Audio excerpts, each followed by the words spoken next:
Commencing Operation Organization, Optimus Prime is faced with hard decisions, and Aileron is given the chance to show leadership, something the hosts of Swerve's Bar podcast are lacking.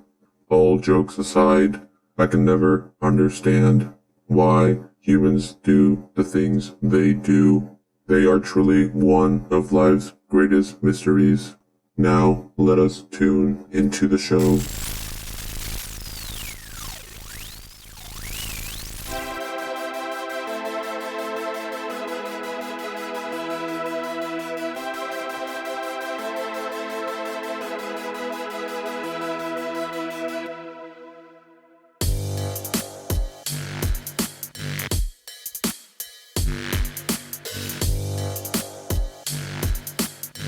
Hello and welcome to the podcast where we are currently recapping the events of Transformers IDW 2005 continuity. I'm Onyx Prime with my co-host here. Hi, I'm Kilobyte. We have a quick update for all of you listeners out there. Computron is taking a little break from the show. We don't know when he will be back, but we do hope it will be soon. For that shockingly dark update. Other piece of news is after today's episode, we'll be taking a 2-week break because even our robots deserve a vacation. But if you still would like content while we are gone, I'm sure we'll have some videos coming out on our YouTube channel covering some video games and our spin-off Transform D&D series called Transform and Rollouts. Why would you ever leave? We'll still be having episodes releasing, so feel free to go check those out. Moving along with our comic discussion for today's episode takes us to IDW Transformers Optimus Prime Volume 3. And as always, spoiler warning, Kilo. So if you haven't read it already, we highly recommend you go back, read it, then listen to the podcast. Also, we have a goal to reach 500 subscribers. We'll be holding a brand new kind of giveaway we've never done before. So click that subscribe button and tell your friends it's a good time. Now, onwards. This is Kilobyte's first time, and we're excited to hear his thoughts about the series. But before we dive into that, Kilo, do you mind giving us some fun facts about the comic? And I'll provide some trivia, maybe? Yeah, we'll do. There are 2 one-shots. First Strike Optimus Prime number 1 and number 2. And then issues 11 through 14 of Optimus Prime. So there's a total of 6 issues. Yeah, 6 issues, but we're only covering the 4 for Optimus Prime since I think you did the 2... Yes, I did the First Strike ones, yes. Yeah, so please go check that out too. It would be Kilobyte's Corner. Starting with the first comic in the volume was released October 18th, 2017. And the final issue, number 11, released December 20th, the same year. The writer is John Barber, and artist by Guido Guidi, John Wyckoff, Priscilla Tramontano, Sara Pietrodocer, Vico Ozio, Paolo Villanelli, Kay Sama, Andrew Griffith, and Livio Ramondelli, and with colors by Thomas Deere, Joanna Lafuente, and Josh Burkham. What a collection of fantastic artists. I just want to start off with that, yeah. So for trivia, for First Strike Optimus, Marissa expects to be interviewed by a giant version of Joan Rivers? Is that how the humans pronounce it? From Spaceballs. I think that is correct. I've seen that movie. It's pretty funny. Really? Yes. Making fun of Warstar. Warstars? Yeah. Oh, I bet it's all about product placement and the toys. I don't know. Merchandising, yes. It's all about merchandising. Merchandising! A double reference to the comedian Joan Rivers, who was famous for her red carpet award show interviews, and to the robotic characters she played in 1987, the movie Spaceballs Dot Matrix. Originally solicited for release in October, this issue arrives a few weeks late, in early November, after the main First Strike series had already concluded, which would explain some confusion. I'm confusion. Issue 11. Anger and confusion. Slide has repeatedly stated that she can no longer transform, but on page 18, Midnight Express is shown towing her in her tanker trailer mode. I thought I saw something like that, because in the previous scene, you can see the Slide riding the other boss, and then suddenly there's nowhere to be seen. I'm like, huh? Interesting indeed. Issue 14, the planet Botanica Botanica? Botanica is revealed to actually be named Rigel's 5. That was the name given to by the Wreckers, Final Part 2, on the planet in which Botanica obtained her planet alternate mode in Beast Machine's cartoon. Thought that Huh. name looked familiar. Cool. The protoform, who RC dubs Sideswipe, is colored in the black and red Generations 2 color scheme of his namesake. Nice. That's pretty cool. And Kilo, do you mind giving us a short summary of these comics? Will do. When the Autobots on Earth are cut off from Cybertron, Aileron takes charge as best she can. Aileron and the colonists join forces with Jazz to track the black market Cybertronian weapons to their source. Optimus Prime leads a team into the wilderness to search for the first new life born on Cybertron in 4 million years, and its guardians, the Dinobots. And finally, Trypticon enters the fray, but Optimus Prime sees him as the key to keeping the next generation of Cybertronians safe from harm. And as always, this information has been taken from the wiki. Shall we get started? We shall.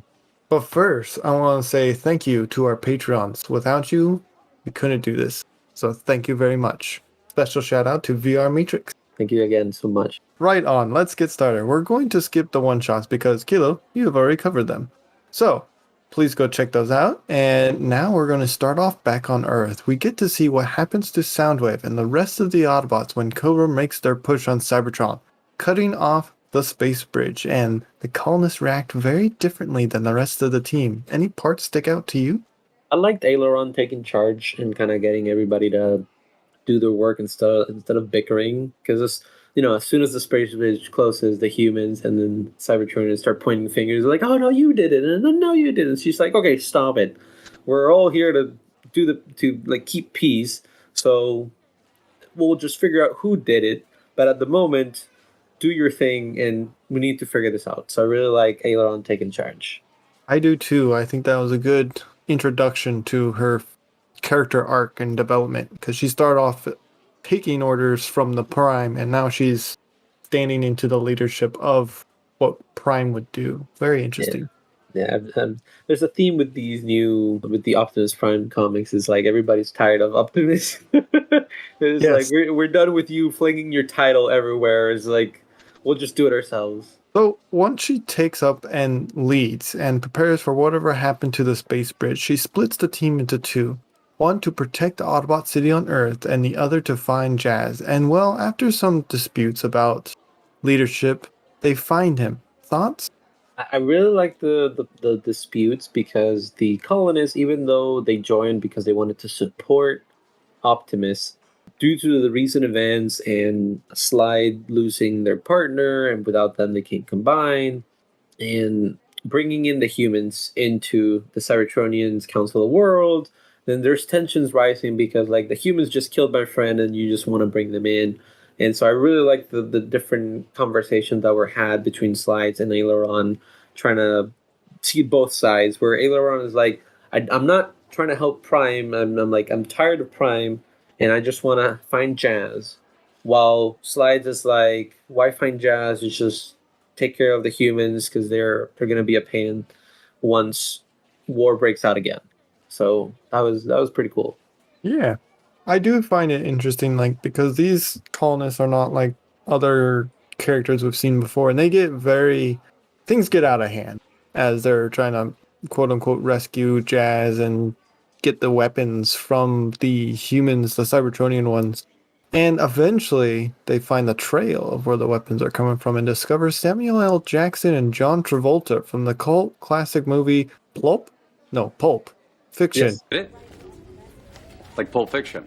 Who were dealing out some serious gourmet weapons. Who knew? That's Kilo? great. Who That's knew? great. Would you like to explain further? Yeah, so the character of Samuel Jackson and John Travolta from Pulp Fictions are actually holomatters that Rumble and Frenzy use in order to sell these weapons. I just found it so funny because they're like, yeah, we've been stealing weapons that they've already confiscated, and they were just like circulating them out to the humans again to create more panic. And then once they get captured, they're like, no, you can't trial us as Autobots because then the war is going to start again because we are Decepticons. So Soundwave should do it. And they're just trying to find a way to get freed. I really enjoy Rumble being like, "Hey, we can explain everything," and then Frenzy just immediately he did it. Yes, it was Such so good. sibling behavior. Yes, I do like their little bike modes. I think that was pretty cool. We've seen the bike modes before when Prowl was chasing what's that human's name? Oh, that's true. Spike. Yeah. Spike. And Yeah. yeah, that's true. So moving us along, we go to outer space, somewhere called Botanica, where we find out the Throttlebots have been stuck for 10 years. We find out Six-Shot survived his encounter with Metroplex, which is what caused them to crash here. And now they are under attack by beasts. What were your theories when you first read these? It was kind of interesting because they were talking about how they're stuck in this planet where it doesn't have solid ground. They're like in a spike that's protruding from the planet's core, so there's no way for them to leave. And they were just expecting for the Autobots to show up, but actually it was going to be the Decepticons. While I was reading it, I was like, I don't know where this is headed.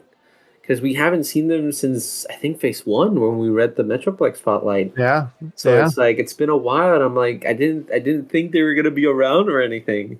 So it's like, I guess we'll see. I thought the beasts were maybe the protoforms that Triptychon is taking care of because they look beast, and so we've seen the Dinobots become beasts because of Triptychon's Energon. And so I thought it was that they assumed they were on a different planet, but they were actually on Cybertron. They just didn't notice they were above Triptychon or something like that at that point. But it was also hard to tell because I'm like, I haven't seen them. I don't know what's happening with them. You didn't think they'd be literally forgotten in canon. It's very sad. And like you see the Throttlebots slowly die one by one, and then like the last two are rescued. It's like good Primus.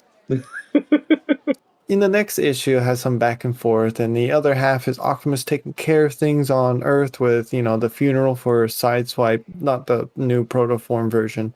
And I want to point out BlackRock's new hairdo. Kill's thoughts? I don't like it at all. You don't like it? All right, fair enough. We'll move along. Honored, but that's going to be a hard no from me. And it seems like this takes place like before Till All Are One annual, because Starscream's still in charge. It's very wishy-washy here. I think this has to do with that confusion I said earlier. With the because it came out later. Yes, it came out later. Yeah, when it was supposed to come out at the same time. Slug is alive though. What are your thoughts on that? Slug is alive, which is kind of what I assumed was going to happen when Starscream. He's like, I have a core. I'm gonna use it on this body. I'm like, okay, let's see how this goes. He doesn't. Starscream.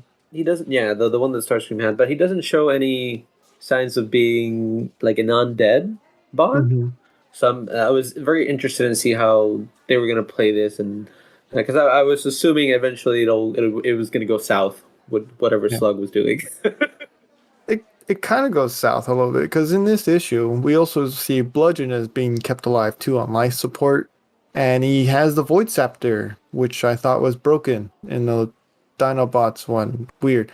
And he's mind controlling Slug, and there's a Ghost Bumblebee also in the same room as Bludgeon. It's very confusing. Maybe Starscream was here for a second, or maybe we're just in hopes that Ghost Bumblebee's trying to talk to Bludgeon. Kilo, do you want to talk about more about this, or you want to skip along? We read I think it was Optimus Volume 2, that at the end we get the little tease that Bumblebee's walking from the point. I don't know if Bumblebee just got a new ability of some kind. Ghost walk? He could just, I guess, walk through the because it also says ghost or something. Yeah. So it's kind of hard to tell. It does not have the same body though. It's the traditional Bumblebee. Yeah. It doesn't have his upgraded mode that he got, or not necessarily an upgrade. It was more of the repair mode. But the only scene with Bludgeon with the scepter when he's controlling Slug, the only problem with it was for me that Slug started acting like Slug. He just got angry and started fighting the other Dinobots, and everybody just already started assuming, oh, he's under control of somebody. I'm like, come on, he's acting like he always acts. And that was too fast to that was too fast to discern that he's being controlled. Plot convenience. Yeah. Not armor. That's just plot convenience. So back to the Throttlebots as they were being rescued, because like I said in earlier, this comic goes back and forth between Optimus and the Throttlebots. We see that Goldbug and I forget his friend who also gets saved is saved by Prowl. And it's been a long minute since we've seen Star Drive, and they arrived to save the day. And I find it interesting. Prowl is using a weapon Zeta wielded to help rescue the Throttlebots. The thing is, we saw Prowl. He was on Luna 1 Yep. with Fort Max and Red Alert and Cerberus. So I don't know how he got to this point, which is the only annoying part. I wish they would have teased something with Prowl and some of the other previous comics. Just maybe like a panel at the end, and you just see Prowl either talking to some bots, because he recruited Star Drive, which he hasn't met before. The only person that knew was Bumblebee, and the Ultra Magnus that was with Bumblebee, because Prowl wasn't in that comic. So he either just stumbled into Star Drive randomly, and then he has Willie Karnak, and it's Carnivac, like yeah. Carnivac, yeah. So it's like, where how did you find all these spots, and what are you doing? He's assembling a team. Play the Marvel music. Yeah. Some of the Avengers. No, don't actually, editor. Don't play the Marvel. That's copyright. Don't do that. All right, thank you, editor. Yes, good thumbs up for you too. Anyway, so I do like Star Drive's managed to perfectly fuse with the Dire Wraith and control it almost like a hulking out form. Because when we last saw her, it teased like the Dire Wraith was gonna get her in her sleep, and it was really weird and creepy. And then this okay, she's got it under control. Yeah. I was hoping that it was just a Dire Wraith that was like left the Dire Wraiths, and they're like, I'll just take this form. Yeah. Because I don't like that idea of them being half Dire Wraith, half Cybertronian. Are you biased because when we were first reading these comics, you're like, it's my favorite boy. Oh no, it's my favorite boy. They ripped one of your favorite boys apart. Yes, but it felt kind of weird that she's been fighting wraiths and now she's merged with one. Yeah, it is weird. It feels off. But I do like in the last scene we get with Prowl and Goldbug's like, oh man, like, did everyone forget about us? And Prowl's like, yeah, everyone forgot about you. Goldbug's like, oh, okay. Like, it's just depression. Yes, but then Prowl is, I never forget anything, and I'm like, it's convenient. Prowl, it's very convenient. Yeah, convenient. But I do like the name of their ship, the Peaceful Revolution. That was pretty cool. It's a very nice name for a ship. So meanwhile, back on Cybertron during the WWE Optimus Prime versus Slug SmackDown, Kilo, do you mind giving us a quick summary of events that happen here and maybe some fave scenes? Because I enjoy when RC runs into a protoform that reminds her of Sideswipe. Yeah.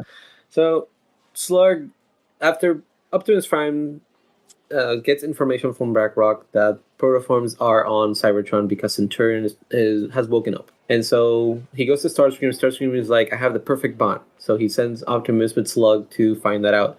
But his real plan was to have Bludgeon use Slug to find the protoforms and then have them bring it back to Starscream. Because, Starscream wants the power. So after arriving, Slug sees that Sandstorm is with the Dinobots, and he just goes and loses it. But it's actually Bludgeon just escalating things. So while Optimus Prime is fighting Slug, RC decides to follow Sludge. And she goes into a cave and says, creepy cave, perfect, which I found hilarious. And as she's exploring and following Slug, which he's letting this happen, there's a protoform hiding on top of the cave wall, and it jumps down. And as it tries to fight RC, she's like, oh, it's a protoform. And so she descends more, and she finds Triptychon. She gets explained that he's been taking care of the new Sparks and all these protoforms, so they're kind of like his children, but they're not actually related at all. And it's like adopting them. Yeah, it's adopting them. So Triptychon emerges, and as Triptychon is emerging, and RC telling Prime that these protoforms have been taken care of by Triptychon, and they're going to bring new life to Cybertron, he decides to tell BlackRock to get Marissa, because now Trypticon is going to be the base of operations for the Earth Embassy on Cybertron, and that would include all these protoforms, which are now going to be part of the new unification of Cybertron, which was What pretty cool. a conundrum. Yes. What a What a political scary, move. yeah, what a scary fortress too to be the human base of operations. Because Yes. last time, well, not last time, like one of the first times we've seen inside of Trip.con, there's like so many monsters living inside there. What a power move. Anyway, so our last scene here shows Pyra and the twins coming through the portal, which I thought was odd because wasn't Stormclash and Skyburst stuck on Earth already? I don't know. They were stuck on Cybertron because they went with Soundwave in the Yeah. first strike, so it should have been the other way around. Yeah, there was a little bit wishy-washy there. Unless some time has passed, which they don't Yeah. tell us. I think they're traveling from Cybertron to Earth, so Yeah. I think it adds up at that point. Yeah, it's up at that point? Okay. Yeah, I think it does. If you 'Cause say so. Yeah. All right. Any other things you want to talk about before we move to Rodstar? Yes, the ending. Pyra Magna is talking to a little monitor, and in that monitor, we see Prowl with his team. Oh, he's trying to assemble another one? He's trying to assemble another group, which I'm like, when did Pyra Magna meet Prowl? I know Prowl was there with the Combiner Wars when he merged with Optimus, but we never saw them kind of like interact. So I'm curious to see what kind of trouble Prowl is going to bring to everybody now. Gonna be a good time. All right, Kayla, you want to start us off with Rodstars? For Rodstar, I have a couple of problems with this comic because I feel like some of the things just happen for convenience. Yeah. We've left Prowl a while back when Luna won, and suddenly he just reappears with a new team of bots that either I feel like Karvak and Willie were on the Lost Light with the event of the Dark Cybertron. So I don't know where Prowl got him from. He found Star Drive. They were with Homie out there. Optimus at the beginning of this series, so at some point they were not on a Lost Light.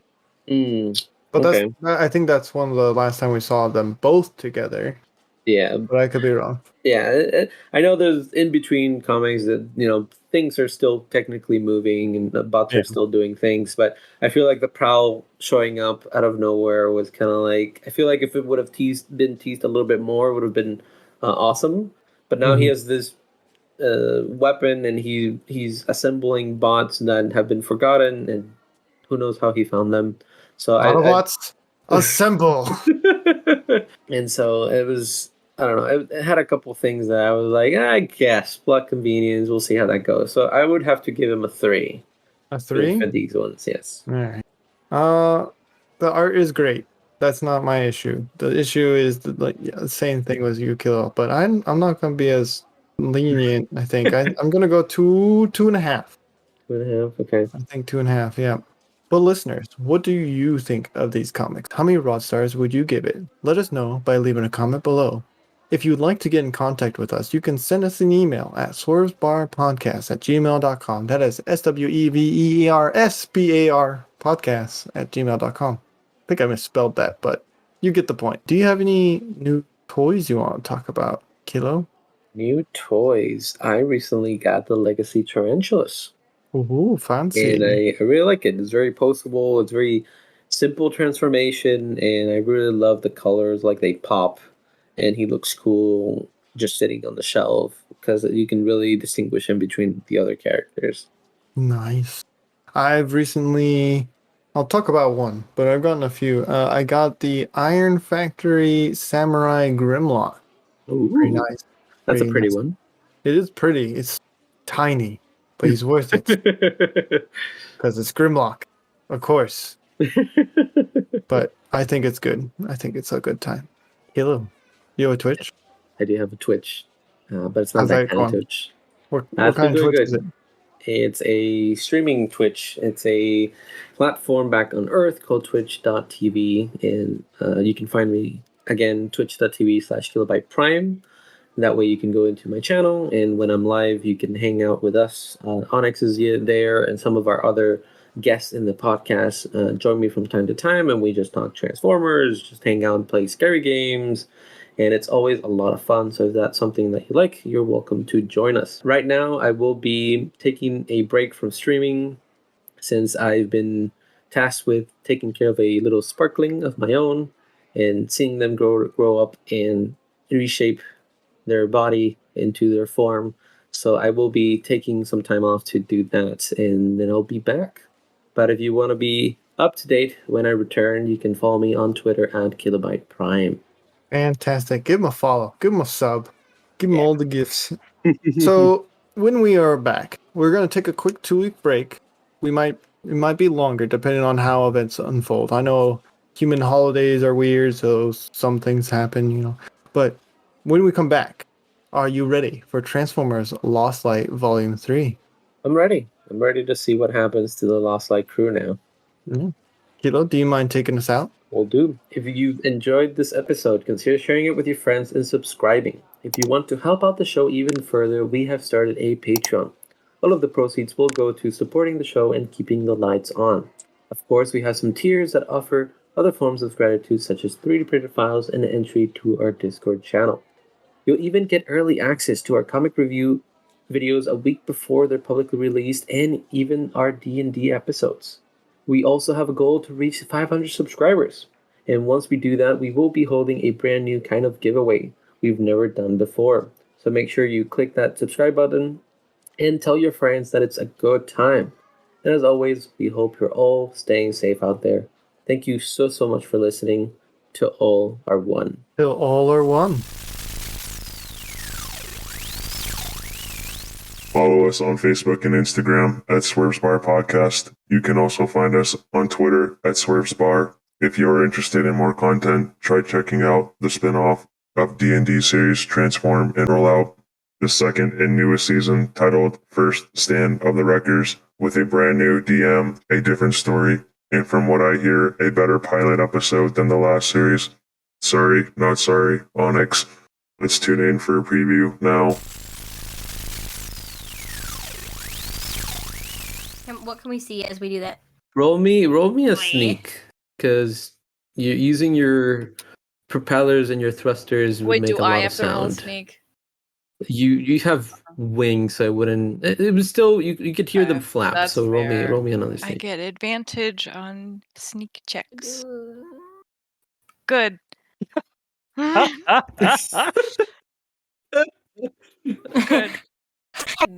Oh, Okay, cool. 9, baby. What a comeback. Oh, okay. What a comeback. Oh, It went from 1 to a what 20. a nice Perfect. natural 1 to natural 20 gain you got there. Wow.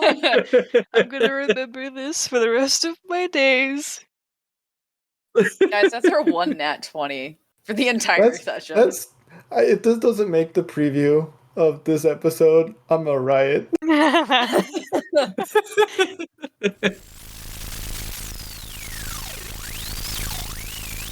Astonishing. There is also a YouTube channel with bonus content such as video games containing funny comments. A link will be provided below. And if you are so inclined, you can support us on Patreon, where you can get even more bonus content such as 3D files, access to their Discord, and listen to content before it is released to the public. More links will be provided below. End transmission.